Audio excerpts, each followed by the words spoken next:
खाटू श्याम कुंड का अद्भुत रहस्य, सच जानकर हैरान रह जाएंगे। दोस्तों, आज मैं आपको एक ऐसी कहानी सुनाने जा रहा हूं जो सिर्फ कहानी नहीं है, ये आस्था है, ये विश्वास है, ये उन लाखों करोड़ों लोगों के दिलों की धड़कन है जो हर साल राजस्थान के सीकर जिले के उस छोटे से कस्बे खाटू में जाते हैं और अपने आंसुओं को उस पवित्र कुंड के जल में बहा देते हैं। खाटू श्याम जी का नाम सुनते ही मन में एक अजीब सी शांति आ जाती है, एक ऐसी शांति जो शब्दों में बयान नहीं होती, एक ऐसा सुकून जो सिर्फ वही महसूस कर सकता है जिसने कभी सच्चे दिल से उनका नाम लिया हो। लेकिन आज हम सिर्फ मंदिर की बात नहीं करेंगे, आज हम उस कुंड की बात करेंगे जो मंदिर के पास स्थित है और जिसे श्याम कुंड कहते हैं। वो कुंड जिसके बारे में कहा जाता है कि इसका जल साधारण नहीं है, इसका जल चमत्कारी है, इसका जल वर्षों से लोगों की पीड़ा हर रहा है, उनके रोग मिटा रहा है, उनके टूटे दिलों को जोड़ रहा है। और इस कुंड के पीछे एक ऐसी कहानी है जो आज तक पूरी तरह किसी किताब में नहीं लिखी गई, एक ऐसी कहानी जिसमें बलिदान है, प्रेम है, विश्वास है और एक ऐसा वरदान है जो युगों युगों तक अमर रहेगा। तो आइए, बैठ जाइए, आंखें बंद कर लीजिए एक पल के लिए और मन में श्याम बाबा का नाम लेकर इस यात्रा पर चलिए। ये यात्रा सिर्फ खाटू की नहीं है, ये यात्रा आपके अंदर की है। जय श्री श्याम। नमस्कार प्यारे दर्शकों, मैं अर्जुन एक बार फिर आपका हार्दिक स्वागत करता हूं आपके अपने चैनल विद्या ज्ञान सागर में। दोस्तों, आज हम एक नई कहानी और एक नया वीडियो लेकर आपकी सेवा में उपस्थित हुए हैं। आज की कथा अत्यंत ज्ञानवर्धक और प्रेरणादायक है। कथा शुरू करने से पहले आपसे एक विनम्र निवेदन है। शास्त्रों में कहा गया है कि अधूरी छोड़ी गई कथा दुख और पाप का कारण बनती है, इसलिए इसे अंत तक अवश्य सुने। और अगर आप अपनी माँ से सच्चा प्रेम करते हैं तो इस वीडियो को लाइक करें, हमारे चैनल को सब्सक्राइब करें और कमेंट में माँ लिखकर अपना समर्थन दें। तो आइए, बिना किसी विलंब के आरंभ करते हैं आज की प्रेरणादायक कथा। बात उस समय की है जब धरती पर धर्म और अधर्म के बीच महायुद्ध छिड़ने वाला था। कुरुक्षेत्र का मैदान तैयार हो रहा था। लाखों योद्धा अपने अपने अखाड़ों में युद्धाभ्यास कर रहे थे। पांडव और कौरव दोनों पक्षों के राजा महाराजा अपनी अपनी सेनाएं जुटा रहे थे। लेकिन उस समय एक ऐसा वीर था जो न पांडवों की सेना में था न कौरवों की सेना में। वो एकाकी था, अकेला था, लेकिन उसके भीतर इतना पराक्रम था, इतनी शक्ति थी कि अगर वो किसी एक पक्ष की ओर से लड़ता तो युद्ध का परिणाम उसी दिन तय हो जाता। उस वीर का नाम था बर्बरीक। बर्बरीक घटोत्कच के पुत्र थे और घटोत्कच भीम के पुत्र थे, यानी बर्बरीक पांडवों के वंशज थे। लेकिन उनकी माता मौरवी एक नागकन्या थी, जिनके कारण बर्बरीक में दैवीय शक्तियां भी थी। बर्बरीक बचपन से ही असाधारण थे। जब अन्य बच्चे खेल रहे होते थे, बर्बरीक तपस्या करते थे। जब अन्य युवक शस्त्र विद्या सीख रहे होते थे, बर्बरीक ने पहले ही सभी विद्याएं हासिल कर ली थी। उन्होंने भगवान शिव की घोर तपस्या की। महादेव इस बालक की लगन से इतने प्रसन्न हुए कि उन्होंने बर्बरीक को 3 दिव्य बाण प्रदान किए। ये कोई साधारण बाण नहीं थे, ये तीनों बाण मिलकर पूरे ब्रह्मांड को भस्म कर सकते थे। पहला बाण उन सभी लोगों को चिन्हित कर देता था जिन्हें नष्ट करना हो। दूसरा बाण उन सभी चीजों को चिन्हित कर देता था जिन्हें बचाना हो। और तीसरा बाण वो सब कुछ समाप्त कर देता था जिस पर पहले 2 बाण लगे हों। इन 3 बाणों के साथ बर्बरीक अकेले ही पूरे महाभारत युद्ध को एक पल में समाप्त कर सकते थे। जब बर्बरीक को पता चला कि कुरुक्षेत्र में महायुद्ध होने वाला है तो उनके भीतर का क्षत्रिय जाग उठा। वे युद्ध में भाग लेना चाहते थे, लेकिन उनकी माता ने उनसे एक वचन मांगा था। माता मौरवी ने कहा था, बेटा, अगर कभी युद्ध में जाओ तो हमेशा उस पक्ष की ओर से लड़ना जो हारता दिख रहा हो। ये एक मां का वचन था और बर्बरीक ने वो वचन स्वीकार कर लिया था। लेकिन ये वचन अपने आप में एक ऐसा जाल था जो किसी को नहीं दिखता था। सोचिए, अगर बर्बरीक हारते पक्ष की ओर से लड़े तो वो पक्ष जीतने लगेगा। फिर जब वो पक्ष जीतने लगेगा और दूसरा पक्ष हारने लगेगा तो बर्बरीक उस दूसरे पक्ष की ओर चले जाएंगे। इस तरह बर्बरीक बार बार पक्ष बदलते रहेंगे और युद्ध कभी खत्म नहीं होगा। ये बात भगवान श्री कृष्ण समझ गए थे और इसीलिए वे बर्बरीक के पास गए। कुरुक्षेत्र की ओर जाते हुए बर्बरीक एक घोड़े पर सवार थे जिसका रंग नीला था। उनके कंधे पर तूणीर था जिसमें वे 3 दिव्य बाण रखे थे। उनके चेहरे पर न तो भय था न घमंड, बस एक शांत दृढ़ता थी जो किसी सच्चे योद्धा की निशानी होती है। रास्ते में एक वृद्ध ब्राह्मण उनके सामने आ गया। सफेद वस्त्र, झुकी कमर, हाथ में लकड़ी की छड़ी, आंखों में एक अजीब सी चमक जो किसी साधारण वृद्ध की नहीं हो सकती थी। उस वृद्ध ने बर्बरीक से पूछा, वीर, कहाँ जा रहे हो? बर्बरीक ने विनम्रता से उत्तर दिया, हे ब्राह्मण देव, कुरुक्षेत्र के महायुद्ध में भाग लेने जा रहा हूं। वृद्ध ने मुस्कुराते हुए कहा, और तुम्हारे पास क्या शस्त्र है? बर्बरीक ने गर्व से कहा, मेरे पास 3 दिव्य बाण हैं जो स्वयं महादेव ने दिए हैं। वृद्ध ने हंसते हुए कहा, सिर्फ 3 बाण? और तुम महाभारत युद्ध में जाना चाहते हो? यह तो हास्यास्पद बात है। बर्बरीक के भीतर का क्षत्रिय जाग उठा। उन्होंने कहा, ब्राह्मण देव, इन 3 बाणों की शक्ति आप नहीं जानते। ये 3 बाण मिलकर क्षण भर में पूरे युद्ध को समाप्त कर सकते हैं। वृद्ध ने चुनौती दी, तो सिद्ध करो। वो सामने पीपल का पेड़ है। क्या तुम एक ही बाण से उस पेड़ के सभी पत्तों को चिन्हित कर सकते हो? बर्बरीक ने आंखें बंद की, मन में महादेव का स्मरण किया और एक बाण छोड़ा। वो बाण हवा में घूमने लगा, हर पत्ते को चिन्हित करने लगा। एक के बाद एक सभी पत्तों पर निशान लगाता गया। लेकिन जो पत्ता उस वृद्ध के पैर के नीचे दबा था, उस पर भी बाण का निशान लगने लगा। वृद्ध ने अपना पैर उठाया और बाण उस पत्ते पर जा लगा। बर्बरीक चौंके। उन्होंने समझा कि यह कोई साधारण ब्राह्मण नहीं है। फिर उस वृद्ध ने अपना असली रूप प्रकट किया। वो साक्षात भगवान श्री कृष्ण थे। पीले वस्त्र, मोरपंख, बांसुरी और वो मुस्कान जो ब्रह्मांड को अपने भीतर समेटे हुए थी। बर्बरीक ने तुरंत घुटने टेक दिए। उनकी आंखें भर आई। उन्होंने कहा, प्रभु, आप यहां क्यों आए? श्री कृष्ण ने गंभीर होकर कहा, बर्बरीक, तुम्हारी शक्ति अपार है, लेकिन तुम्हारे मां को दिए वचन के कारण तुम इस युद्ध को असंभव बना दोगे। तुम्हारा होना इस युद्ध को अनंत काल तक खींच देगा। धर्म की स्थापना नहीं हो पाएगी। बर्बरीक ने पूछा, तो क्या मुझे युद्ध में नहीं जाना चाहिए? श्री कृष्ण ने एक पल रुककर कहा, नहीं बर्बरीक, मुझे तुमसे कुछ मांगना है। उस पल का वर्णन करना बहुत कठिन है। एक ओर सर्वशक्तिमान ईश्वर थे, दूसरी ओर एक ऐसा वीर था जो ईश्वर की महानता के सामने अपनी सारी शक्ति लुटाने को तैयार था। श्री कृष्ण ने कहा, बर्बरीक, क्या तुम मुझे दान दे सकते हो? बर्बरीक ने हाथ जोड़कर कहा, प्रभु, मेरे पास जो भी है सब आपका है। श्री कृष्ण ने कहा, मुझे तुम्हारा शीश चाहिए। यह सुनकर पूरा वातावरण जैसे थम गया। पक्षी चुप हो गए, हवा रुक गई, पेड़ों के पत्ते स्थिर हो गए। बर्बरीक ने एक पल के लिए आंखें बंद की। उनके भीतर क्या चल रहा होगा, इसकी कल्पना करना भी कठिन है।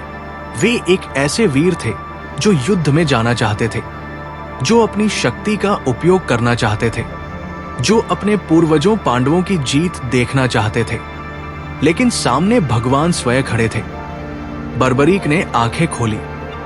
उनकी आंखों में आंसू थे, लेकिन उनके चेहरे पर एक अडिग दृढ़ता भी थी। उन्होंने कहा, प्रभु, आपने मांगा है तो मैं दूंगा, लेकिन मेरी एक अंतिम इच्छा है। श्री कृष्ण ने पूछा, क्या? बर्बरीक ने कहा, मैं इस महाभारत युद्ध को अपनी आंखों से देखना चाहता हूं। मैंने सारी जिंदगी युद्ध कला सीखी, लेकिन युग का सबसे महान युद्ध देखे बिना जाना चाहता हूं। क्या आप मुझे ये अवसर देंगे? श्री कृष्ण की आंखें भर आई। वे जानते थे कि ये वीर कोई साधारण नहीं है, ये महान है, इसका त्याग अमर रहेगा। श्री कृष्ण ने कहा, तथास्तु, और इसके साथ एक और वरदान देता हूं। कलयुग में तुम्हारी पूजा होगी, तुम्हारा नाम लेने से लोगों के दुख दूर होंगे, तुम श्याम के नाम से जाने जाओगे, हारे हुए लोगों के तुम सहारे बनोगे, जो निर्बल हैं, जिनका कोई नहीं, उनके तुम अपने बनोगे। और फिर बर्बरीक ने वो किया जो सदियों तक याद किया जाएगा।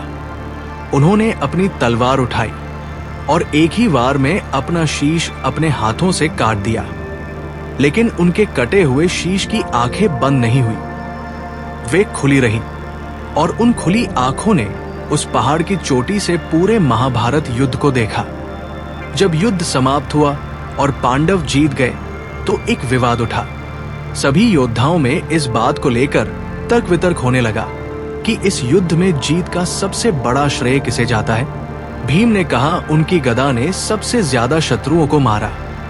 अर्जुन ने कहा उनके बाणों ने युद्ध का पासा पलट दिया। अन्य योद्धाओं ने भी अपने अपने दावे किए। श्री कृष्ण ने कहा, इस विवाद का एकमात्र निष्पक्ष साक्षी है बर्बरीक का शीश, वही बताएगा। बर्बरीक के शीश से पूछा गया और बर्बरीक ने कहा, मैंने पूरा युद्ध देखा है। इस युद्ध में न भीम जीते न अर्जुन जीते। इस युद्ध में एकमात्र श्री कृष्ण की योजना, श्री कृष्ण की नीति और श्री कृष्ण का सुदर्शन चक्र जीता। उनका सुदर्शन चक्र ही चारों ओर घूमता रहा और शत्रुओं का नाश करता रहा। बाकी सब तो उनके हाथ की कठपुतली थे। ये सुनकर सभी योद्धाओं के अहंकार चूर चूर हो गए और श्री कृष्ण ने बर्बरीक के शीश को नमन किया।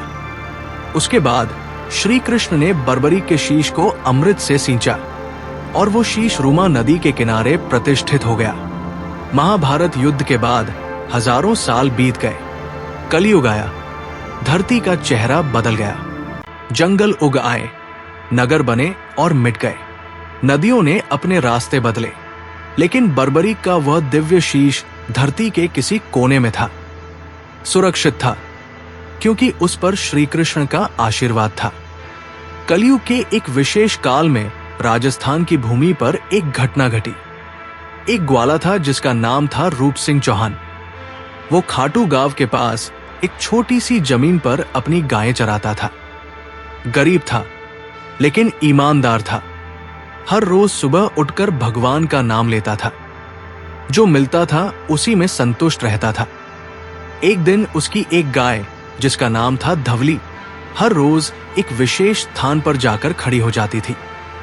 उस स्थान पर वो गाय स्वयं ही दूध देने लगती थी।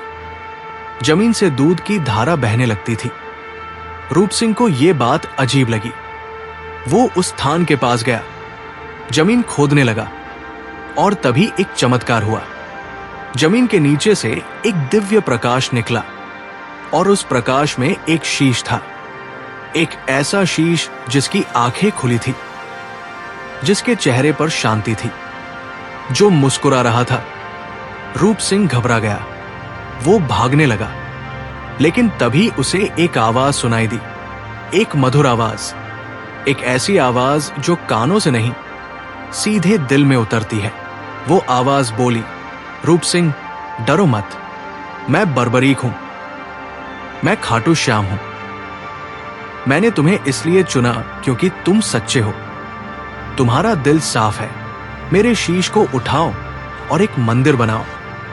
रूप सिंह ने कांपते हाथों से वह दिव्य शीश उठाया और उस रात से खाटू की धरती पर एक नई यात्रा शुरू हुई। खाटू में मंदिर बनने लगा। लेकिन इससे पहले की बात करते हैं उस कुंड की बात जो आज श्याम कुंड के नाम से जानी जाती है। जिस स्थान पर बर्बरीक का शीश मिला था उसी के पास एक गड्ढा था। उस गड्ढे में जल था, लेकिन यह साधारण जल नहीं था। जब रूप सिंह ने उस शीश को उठाया तो उस गड्ढे का जल अचानक स्वयंभू हो उठा। जल का रंग बदलने लगा, पहले हल्का नीला, फिर स्वच्छ, और उस जल से एक अजीब सुगंध आने लगी। एक ऐसी सुगंध जो तन और मन दोनों को ताजगी देती है। रूप सिंह ने उस जल में हाथ डाला और उसी क्षण उसके उस हाथ का पुराना दर्द जो वर्षों से था गायब हो गया। वो जल चमत्कारी था। ये वही जल था जो महाभारत के बाद जब बर्बरीक का शीश यहां आया तो उनके बलिदान की शक्ति इस भूमि में समा गई थी। उनके त्याग की ऊर्जा इस जल में घुल गई थी। बाद में जब मंदिर का निर्माण हुआ तो उस कुंड को भी पवित्र किया गया। उसे श्याम कुंड का नाम मिला और तब से आज तक उस कुंड में लाखों श्रद्धालु स्नान करने आते हैं। अब आइए बात करते हैं उस रहस्य की जो इस कुंड को इतना विशेष बनाती है। खाटू श्याम कुंड मंदिर के उत्तर पूर्व दिशा में स्थित है। ये एक आयताकार कुंड है जिसमें सीढ़ियां नीचे की ओर जाती है। इसका जल स्वच्छ है और इसमें एक विशेष प्रकार की महक आती है। लेकिन इस कुंड के बारे में कई ऐसी बातें हैं जो विज्ञान भी पूरी तरह नहीं समझा पाया। पहला रहस्य यह है कि इस कुंड का जल स्तर कभी नहीं घटता, चाहे कितना भी सूखा पड़े, चाहे गर्मी कितनी भी भीषण हो। यह कुंड हमेशा भरा रहता है। दूसरा रहस्य यह है कि इस जल में स्नान करने से लोगों को असाधारण लाभ होते हैं। चर्म रोग ठीक होते हैं, मानसिक शांति मिलती है, थकान दूर होती है। तीसरा रहस्य और भी गहरा है। कहते हैं कि इस कुंड में जो व्यक्ति सच्चे मन से स्नान करता है और मन में कोई मनोकामना लेकर आता है, वो मनोकामना अवश्य पूरी होती है। लेकिन एक शर्त है, वो मनोकामना स्वार्थी नहीं होनी चाहिए, किसी का बुरा चाहने वाली नहीं होनी चाहिए। क्योंकि श्याम बाबा हारे हुए लोगों के देवता है, लेकिन वे न्यायी भी हैं। जो जायज मांगो वो मिलेगा, जो नाजायज मांगो वो नहीं मिलेगा। और यही इस कुंड का सबसे बड़ा चमत्कार है कि ये आपके दिल के दर्पण की तरह है। जो आप हैं वैसा ही यहां आकर आपको दिखता है। अब मैं आपको वो रहस्य बताता हूं जो इस पूरी कहानी का सबसे गहरा हिस्सा है। श्याम कुंड के बारे में एक पुरानी मान्यता है जो खाटू के बुजुर्ग पुजारी अपने शिष्यों को बताते आए हैं। वो ये है कि इस कुंड में बर्बरी की आत्मा का एक अंश सदा विद्यमान रहता है। जब बर्बरीक ने अपना शीश दिया था तो श्री कृष्ण ने उस शीश को अमृत से सींचा था। उस अमृत की कुछ बूंदें उस भूमि पर गिरी थी और उसी भूमि पर बाद में वो कुंड बना। इसीलिए इस कुंड के जल में वह दिव्य तत्व है जो बर्बरीक के बलिदान की ऊर्जा से युक्त है। जब आप उस जल में उतरते हैं तो आप सिर्फ जल में नहीं उतरते, आप उस महान योद्धा के बलिदान को नमन करते हैं। आप उस त्याग को स्पर्श करते हैं और वो त्याग आपको कुछ देता है। शायद शक्ति, शायद साहस, शायद शांति। ये है खाटू श्याम कुंड का अद्भुत रहस्य। ये सिर्फ पानी नहीं है, ये एक महायोद्धा का बलिदान है, ये एक माँ का वचन है, ये एक देवता की करुणा है, ये लाखों करोड़ों श्रद्धालुओं की प्रार्थनाओं का संग्रह है। दोस्तों, इस कहानी को सुनते सुनते अगर आपकी आंखें नम हुई तो ये बर्बरीक का बलिदान आपके दिल तक पहुंचा।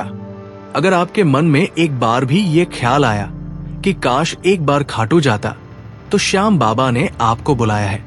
और अगर आप पहले से उनके भक्त हैं तो इस कहानी ने आपकी आस्था को और गहरा किया होगा।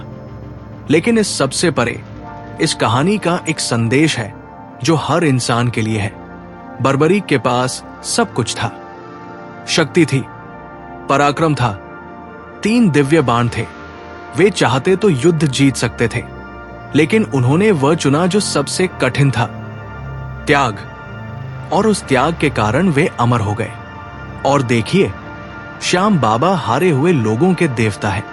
अगर आप आज हारे हुए हैं, अगर आज आपको लग रहा है कि कोई नहीं है, तो एक काम करिए, बस मन में उनका नाम लीजिए, श्याम। बस इतना काफी है, क्योंकि उन्होंने वादा किया है, वे आएंगे हर बार, हर बार। जय श्री श्याम। बोलो श्याम बाबा की जय। हारे का सहारा, श्याम हमारा।